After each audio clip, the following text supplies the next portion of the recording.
Реализация этой идеи технопарк давно стал образом жизни. Технологический парк – это особая экономическая зона, способствующая ускорению развития и внедрения высоких технологий. Это зона, где трудятся ученые и производственники. Профессионалы, занятые в сфере высоких технологий. Они разрабатывают программное обеспечение, оказывают консалтинговые и бизнес-услуги, предоставляют свои производственные площади для организации центров обработки данных, обучают специалистов IT-технологии и проводят тренинги. Такова мировая практика. Президент Курманбек Бакиев не раз высказывался о своем одобрении и поддержке идеи создания в нашей стране парка высоких технологий и выражал уверенность в том, что время для этого вполне назрело. В проблематике разбиралась Зарина Сайфудинова. Рабочий день Камчебека Касымбекова сейчас весьма загруженный. Молодой человек сколотил целую команду программистов, и главная его задача как руководителя на сегодняшний день – это обеспечение нормальных условий труда своим сотрудникам. Начиная когда-то с малого, за короткий срок Камчебек создал фирму, которая занимается разработкой программ не только для крупных компаний нашей страны, но и сотрудничает с известными иностранными предприятиями. Но он один из немногих, которые трудятся в Кыргызстане легально. Большинство же программистов находят заказы через интернет и работают, сидя дома, в тени. Очень много программистов работают сами на себя, через интернет, находят на специальных порталах, находят заказы, находят заказчиков за рубежом, выполняют заказы, также через интернет принимают оплату, то есть своего труда. При этом наряду с ними есть также и компании, которые приблизительно аналогичным образом работают. Уникальна эта отрасль в том, что в основном здесь происходят экспортные операции. Кыргызские айтишники работают на зарубежные компании, минуя все налоговые и таможенные органы, так как обмен информацией происходит с помощью интернета. По словам Камчебека, такая ситуация наносит ущерб как государству, так и самим компьютерщикам. Молодые профессиональные кадры либо уезжают работать за рубеж, либо работают в тени, а это огромный неиспользованный государством кадровый потенциал. Сотрудники нашей компании – это молодежь. В целом по отрасли то же самое. В основном в нашей отрасли работают молодые специалисты. Средний возраст, но скидку, если сказать, меньше 30 лет, это однозначно. Программисты хотят выйти из тени, заявил от имени всех своих коллег председатель правления Кыргызской ассоциации разработчиков программного обеспечения и услуг Азиз Абакиров.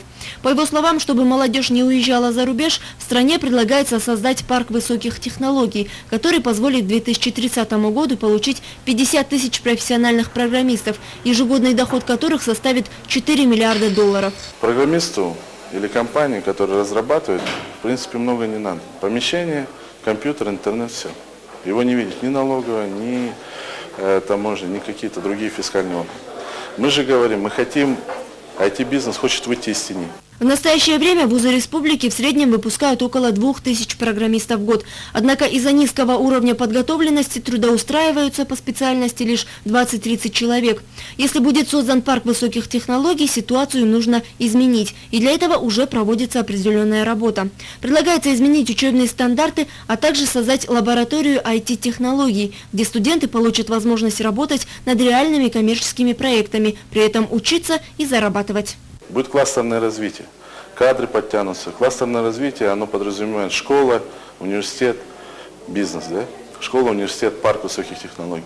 Создание парка не требует огромных капитальных вложений, выделения участков земли или строительства отдельного специализированного города.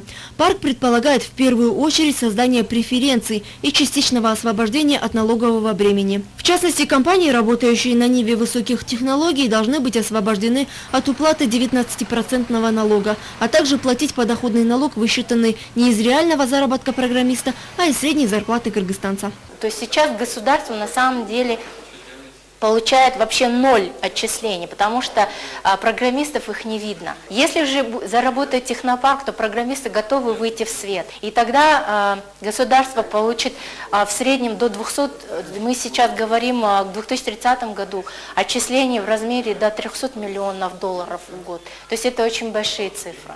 Так же, как и швейная отрасль, IT-индустрия долгие годы развивалась самостоятельно, в тени. Созданием различных условий швейников удалось убедить легализовать бизнес. С программистами дело проще, они сами хотят выйти из тени. И на это есть ряд веских причин. Работая нелегально, отечественные программисты не могут развивать бизнес, привлекать инвестиции в свое дело. Все время вынуждены скрывать доходы.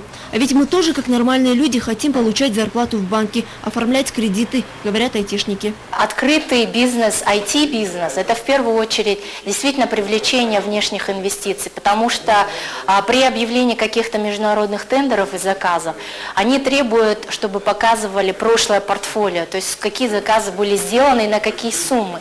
Наши программисты этого показать не могут, потому что они все это проводят как бы не открыто, у них это все закрыто. При создании соответствующих условий даже звезды IT-индустрии готовы вернуться на родину. Андрей Бун, наш соотечественник, создал фирму по разработке компьютерных программ, но 3 года назад перебазировался в Австралию. Причина одна – в Кыргызстане работать открыто невыгодно, но все же он готов вернуться на родину. Мы работали с Кыргызстаном, мы знаем, как работать с Кыргызстаном, мы знаем, что мы можем как минимум 500-600 человек здесь обеспечить работой, имея объем работы, который у нас есть. После поддержания идеи создания парка президентом страны Курманбеком Бакиевым дело ускорило ход. За право предоставить свои помещения для базирования парка высоких технологий чуть ли не спорят Академия наук и Славянский университет. И это только начало большого дела. Зарина Сайфудинова, Азамат Кадыр Токтоев, Национальный первый канал. Итоги недели.